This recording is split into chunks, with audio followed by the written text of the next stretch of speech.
A gente volta aqui ao Tucarena no programa Entrevistas com o jornalista esportivo Juca Kfouri. Juca, a gente falava então sobre a estrutura da CBF, que é algo que eu gostaria realmente que você falasse, e sobre as denúncias que você já começou a fazer quando você era jornalista da Placar. Então, estava dizendo para o Ney exatamente sobre isso. Eu percebia que havia isso tudo e não entendia por que aquilo não era publicado. Em regra, as explicações variavam, desde se a gente publicar vai ter processo e a empresa vai ficar infeliz e não vai querer. Processado. Eu mais de 100 vezes, infelizmente. Não acho graça nenhuma, mas faz parte. Ossos do ofício.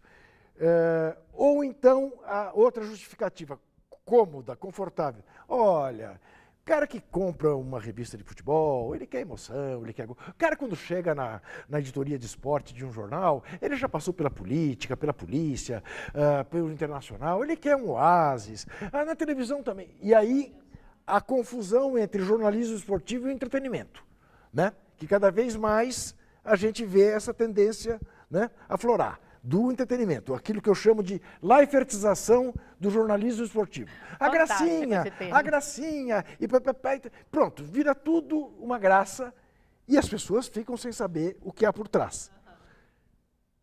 Carol, não preciso ir longe. Se falamos no começo do programa.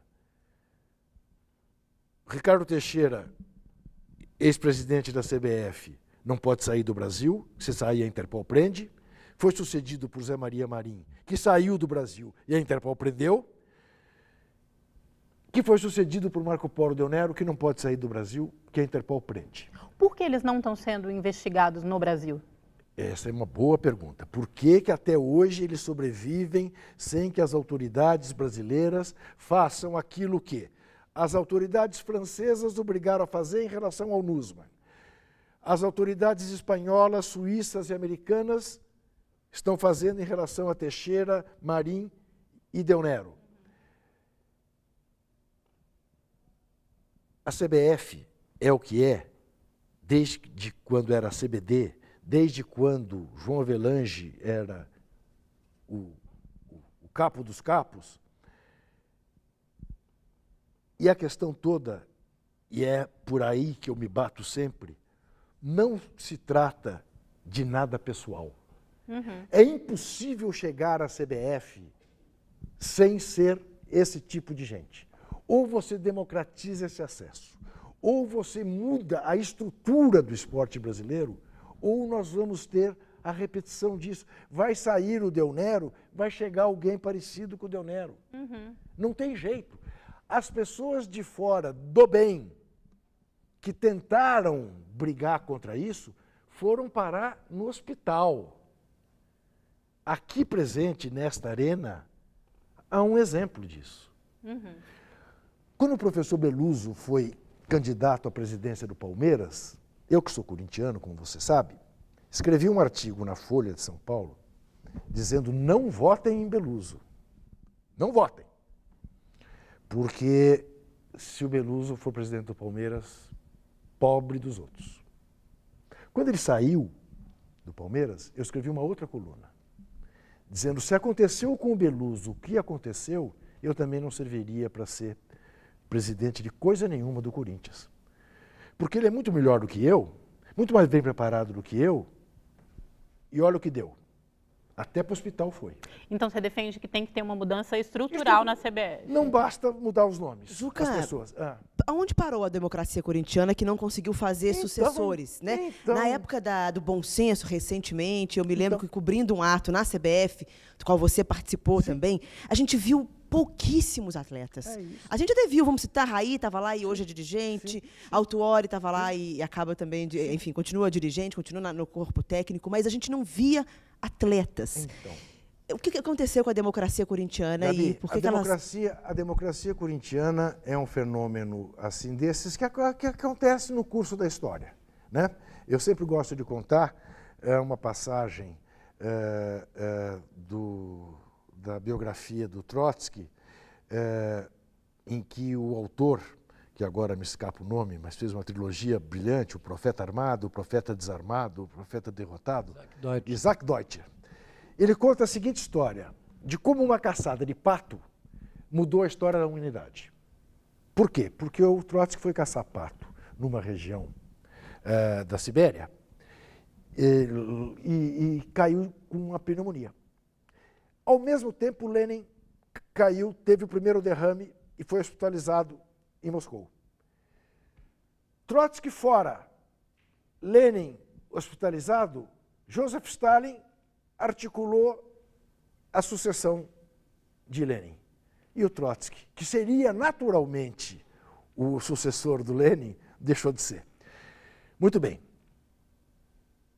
Num determinado momento da história, no Parque São Jorge, começando a campanha pelas diretas no Brasil, ditadura já se esmaecendo, em pleno processo da distensão lenta, segura e gradual do general Geisel, juntam-se no Corinthians. Um diretor de futebol, barbudinho, aluno de Ciências Sociais na USP. Um médico sedento... Adilson Monteiro Alves. Adilson Monteiro Alves. Um médico sedento de liberdade. Um garoto rebelde, drogadito, chamado Casagrande, o médico Sócrates. Um negro com a baita capacidade de articulação de uma simpatia invencível chamado Vladimir. E eles se reúnem. E o barbudinho, o diretor de futebol, o Adilson, pergunta para eles, fala assim, olha, eu não sei tratar com futebol, eu só sei de uma coisa, do jeito que estamos fazendo aqui está errado, deve ter outro. E assim nasce um movimento dentro do Corinthians em que os jogadores passaram a dar palpite em tudo, a votar sobre tudo, né? E para sorte, e como consequência desta sorte, o Corinthians ainda é bicampeão paulista, tendo menos time que o Palmeiras e menos time que o São Paulo. Principalmente que o São Paulo, que era uma verdadeira seleção. Ganha as 2 finais do São Paulo em 4 jogos. Por quê? Dizia o Sócrates. Porque o Corinthians não concentrava os jogadores casados. Então dizia ele, nos encontrávamos no domingo de manhã e íamos fazer à tarde aquilo que nós mais gostávamos, jogar futebol. O time do São Paulo estava preso desde a quarta-feira, torcendo para ter o jogo, para quando acabar o jogo, terem liberdade. Era uma obrigação. Eles estavam pensando no depois do jogo. Nós não, nós estávamos pensando durante o jogo. Isso tudo, Gabi, esvaneceu-se tão logo o Sócrates foi embora e o Corinthians perdeu o tricampeonato no último jogo para o Santos. Houve eleição na semana seguinte no Corinthians. O barbudinho, Adilson, era o candidato. Em oposição a ele era candidato um cidadão chamado Roberto Páscoa, que então tinha, acho que 83 anos. E representava, não por ser octogenário, mas por ser conservador, o que havia de mais retrógrado em matéria de gestão de futebol. Eleição no Conselho do Corinthians. Ganhou Roberto Páscoa.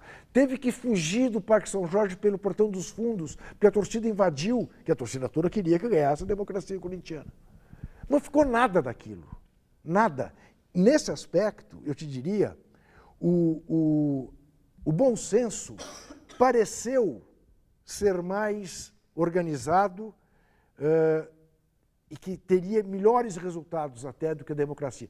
Porque a democracia corintiana era uma coisa localizada num clube. O bom senso não, era para ser uma coisa espalhada por todos os clubes do país, como foi no seu início. Nasce no bojo das manifestações de 2013.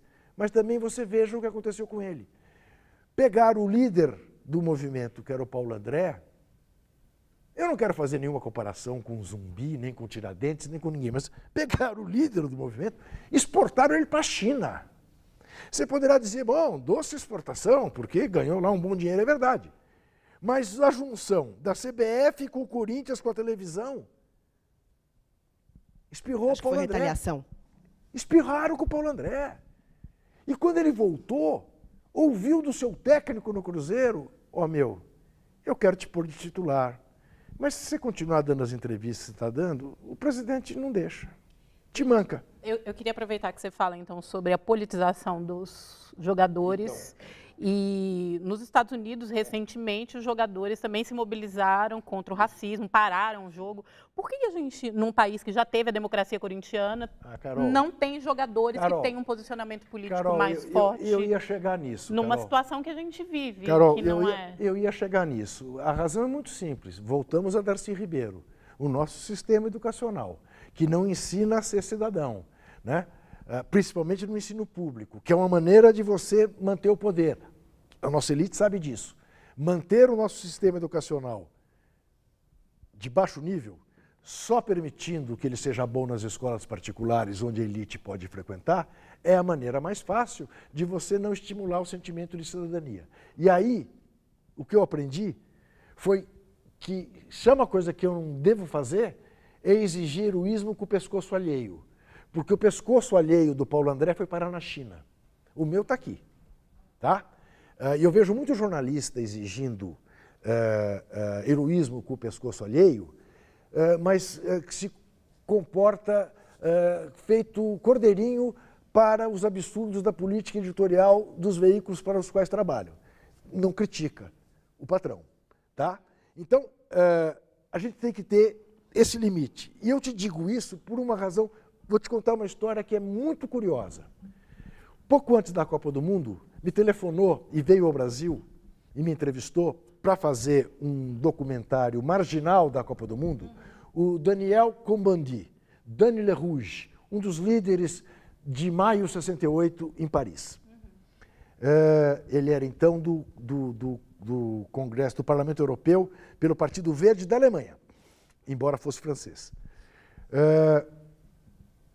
Ele me disse, Juca, o que justifica ter tanto brasileiro, jogador de futebol brasileiro, politicamente consciente? Eu falei, como que é, Dani? Ele falou, sim. Eu falei, Dani, não enche as duas mãos. Ele, como? Eu falei, tente. Ele começou, não eu.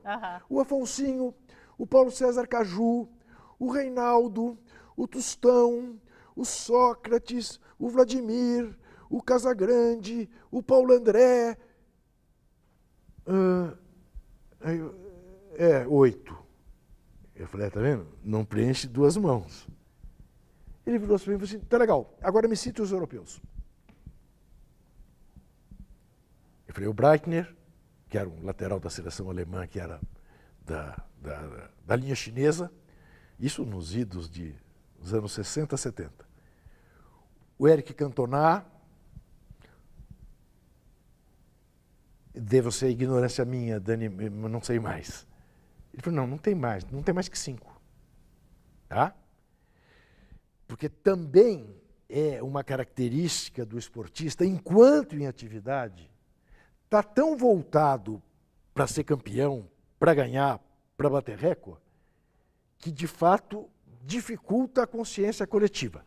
Diferentemente do que nós vimos nos Estados Unidos contra o racismo, contra o Trump, o Diabo 4. Mas são espasmos. São, de fato, espasmos. Não é a área do esporte, exatamente porque na área do esporte, Carol, se comete o pior tipo de política, que é o discurso apolítico.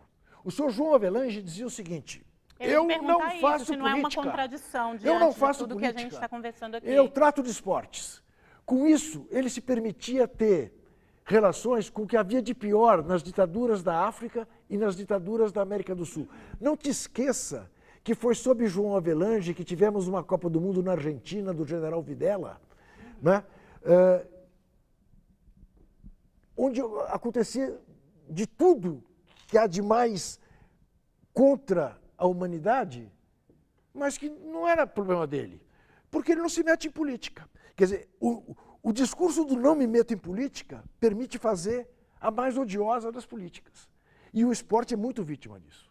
O programa Entrevistas vai fazer um intervalo. Nós voltamos já. Bola de futebol é um utensílio semivivo, de reações próprias, como bicho. E que, como bicho, é mistério. Mais que bicho, como mulher.